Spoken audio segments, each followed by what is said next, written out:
Anyone else? Let's see here. Is there someone in the back? Yeah, way up here. Go for it. Cool. I noticed, I mean, Ed, a lot of your work has that kind of innocent vibe to it, the kind of the sweet character who may have a dark side sometimes, but you know, there's that vibe. Does some of that really come from you, or are you just like a jaded, cynical bastard? I am 100% a jaded, cynical bastard, and but I also kind of hate that, and I wish that I wasn't, and I envy people that are sweeter and nicer and less judgmental and less jaded. And so there's a lot of wish fulfillment for me in playing a character like Tim Lippy. No joke. I really love that, a character like that who can exude warmth but my mom, oddly, is kind of a model of this. Like she's been through a lot and had a crazy life, but she's the least judgmental person I've ever met in my life. And I love that. I'm very judgmental. I don't even like you. That question offended me. It pissed me off. But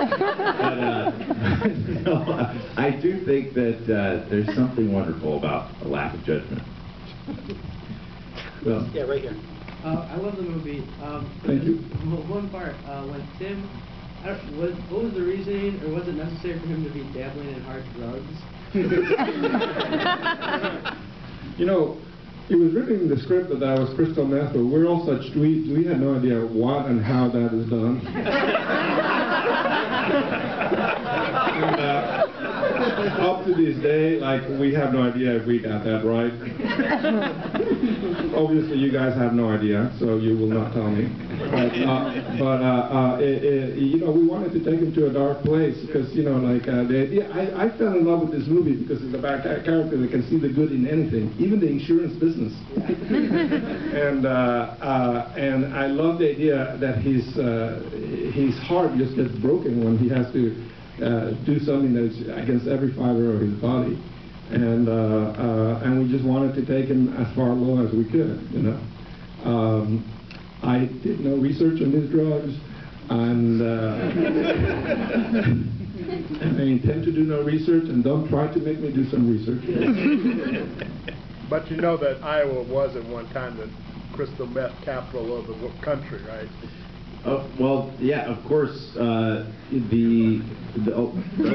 Rural America has just been decimated by crystal meth, and all over the country, and Iowa certainly is no exception.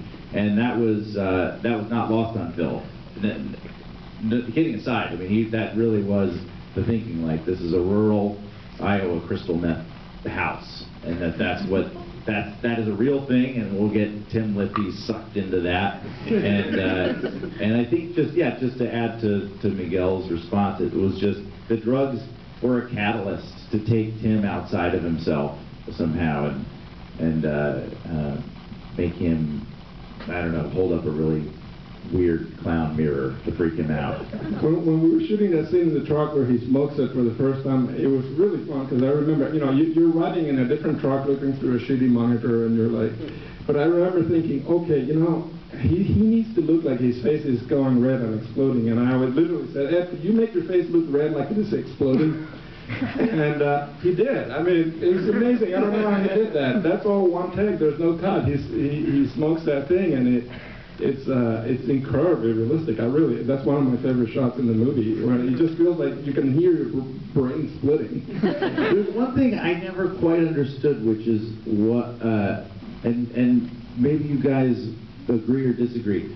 When the light comes on, you know, the oncoming headlight lights us up in that shot, it looks like we're about to have a car crash, right? Yes. And I thought, I didn't question it while we were shooting, and I thought, oh, this is going to look really cool. And then I saw a cut, and I thought, there's no car crash, and it cuts right to a party.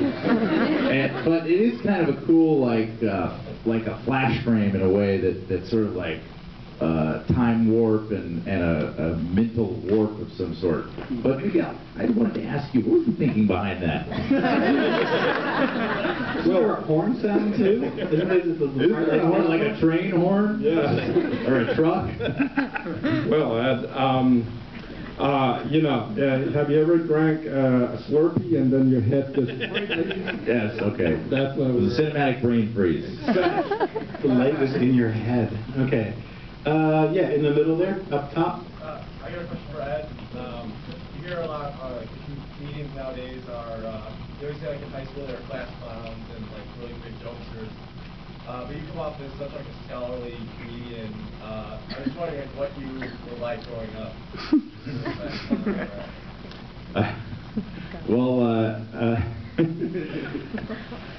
I'm going to chalk that up to the fact that I have glasses.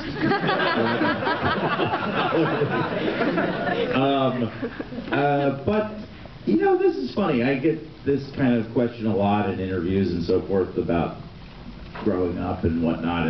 And I was not a class clown at all. But I envied the class clown.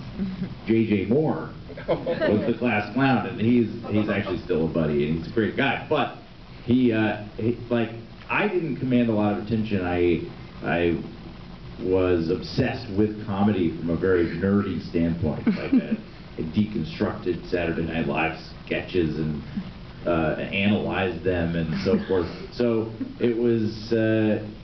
Yeah, I mean, the short answer is no. I wasn't a very charismatic kid. I was a very insecure, fearful kid, like most of us, and I don't know. I don't know how this all happened. Where am I? I just heard on the right here that Ed, when he was in college, had mutton chops, shaggy hair, looked like, yeah. I went through like a beatnik phase. About 40 years too late. Yeah, my junior year in college, I had like big mutton chops and shaggy hair and these little like spectacles, wore denim shirts. And that's going to be my next movie for sure.